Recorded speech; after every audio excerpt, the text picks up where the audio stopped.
Turn it. Yes. Yeah, I am. It's my turn.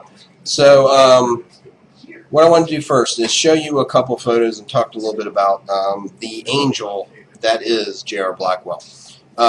Jared Axelrod, during the summer, I think, sent me an email asking if I would be willing to write a story or some sort of media tied to a character that J.R. Blackwell, had created called Dr. Mercury. And Dr. Mercury is this alien vampire that has come to Earth and loves playing around with the whole superhero, supervillain dichotomy. And she is sort of performance art for JR. She is dressed up as Dr. Mercury at a couple conventions and, you know, has done readings as Dr. Mercury, and I wanted to, you know, contribute to Jared's, what it was a birthday present, Jared Blackwell, and so I wrote a story, which I'm very happy about, and so I wanted to read that tonight, because this is a story that will not be podcast or in a, you know, some sort of purchasable product in the future. So this is pretty much the only time that you're going to be able to hear this story at all.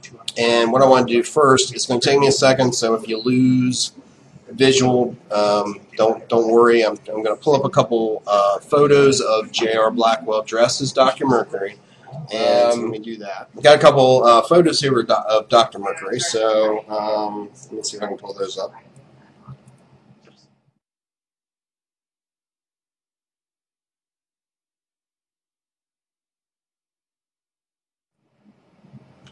So that was Dr. Mercury. Again, an alien vampire that has come to Earth and likes to mess around with the status quo and the whole superhero, super villain, you know, expectations.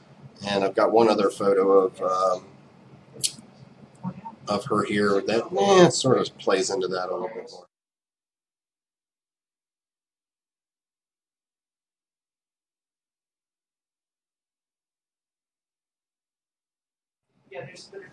Okay, so that is Dr. Mercury.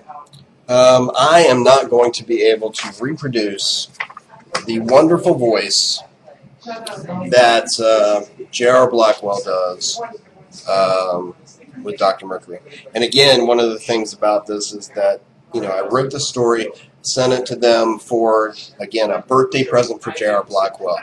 And I wrote them an email just saying, do you mind if I read this tonight? And, you know, this is a birthday present for JR and, you know, not ever supposed to be podcast or anything like that. So the fact that they gave me permission to read this means a lot to me, and I appreciate it. So here is the story, the Dr. Mercury story. I will do my best to at least represent her voice, but definitely not doing an imitation of JR, the wonderful JR Blackwell, at doing Dr. Mercury. Dr. Mercury, Queen of Hearts. I'm bored. I've been bored for days now. Or has it been weeks? Time is so meaningless when you're immortal. It must be for weeks, because I see a couple dead minions over there in the corner. I really must kidnap someone to cook for these beasties. But that's exactly what I'm talking about. I've been so bored, I didn't even notice the death throes of two of my favorite minions.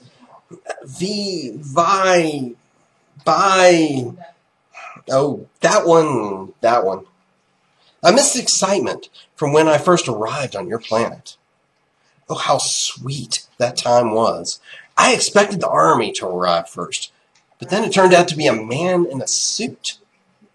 He mentioned something about first contact and asked if I'd come in peace. So after I had drained him dry, the planes came. I didn't even have my island yet. I was in an empty, flat place I later learned was named Oklahoma. Oh, humans and their silly names, and their silly toys. Lava lions feed off heat, and wouldn't you know it, heat-seeking missiles meant for me locked onto them. After the planes melted in the sky, I sent humanity a simple message. You really shouldn't try that again. Later came the heroes. You've heard many of these stories already, but not all of them. Dr. Mercury, it's time for you to die. You'll have to excuse me. Duty calls. Or better yet, pleasure calls. I look up into the sky from my throne. I have one leg hanging over the arm of the obsidian chair. My head rests against the opposite arm near the top of the carved rock. I would smile, but the voice sounded so serious. I was just happy that the universe had answered my demand, an end to my boredom. As the red beam struck my throne and threw me some 30 feet across the floor, I recognized the so-called hero that attacked me. And I did, in fact, laugh. Then I hit the wall.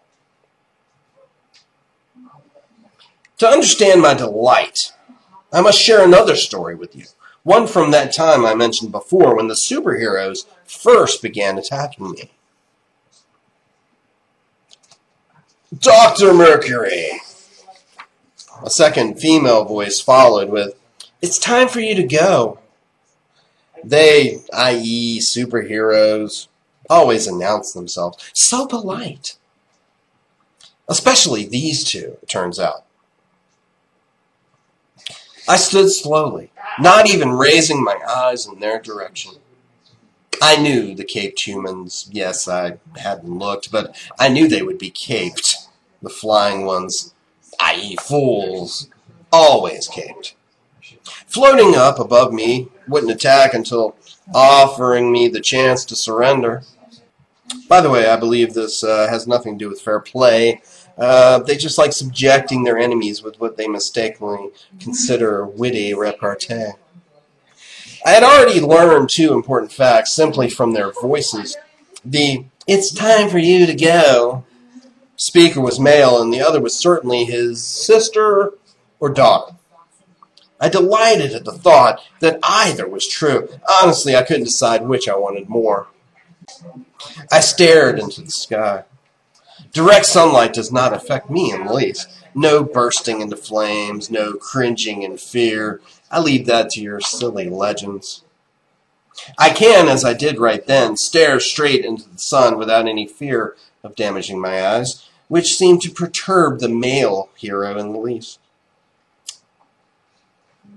But he became even more perturbed at my response to his proclamation. Where exactly would you like me to go? Tension crossed his face. He turned to his sister. They both appeared to be around 20 years of age, such pups. Once I saw the innocence in both their faces, I actually quivered. And then back to me. Was it telepathy, or did he always do that when confused? And replied with, "Away from here! Away from Earth!" I regained control of my body. This was so much better than father-daughter, and floated into the air until I reached eye level with the two mortals.